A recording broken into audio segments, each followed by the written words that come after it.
have our democracy disrupted by people that would try and undermine our values and our freedoms.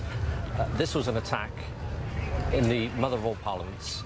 It was designed to try and scare Londoners, to scare this country. And my message to any would-be attackers, any copycat attackers in this country, would be that this country remains resolute, resilient, and will stand up for all the values that we represent here in this Parliament: freedom, democracy and tolerance.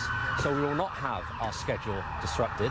These are tragic events, and our thoughts and prayers go out to all those affected, particularly the brave police officer whose life sadly ended yesterday. But today we will have business questions as normal, we'll have parliamentary questions as normal, and in fact we will start off today in the normal way, and that is having prayers led by the Speaker's chaplain and of course a minute's silence paying tribute to the police officer who died. You couldn't have a more qualified Prime Minister in the job, could you? She was the longest-serving Home Secretary, very involved in all the detail of all security matters and preparations for events like this.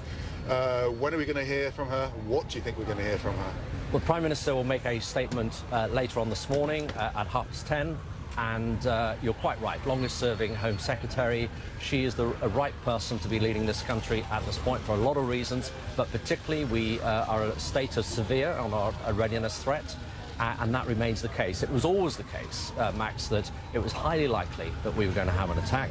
The police prepared for this, Parliament prepared for this, and overall the response by the police and the security services has been absolutely first class. Now, of course, there will be a review, there always is, in these matters, and the Defence Secretary announced that earlier today. But the message from the United Kingdom to the international community today is that we are still the mother of all parliaments. We are still a strong democracy. We remain resilient and resolute, and we will stand up together and with our international partners against all of those that would seek to undermine our values and our freedoms.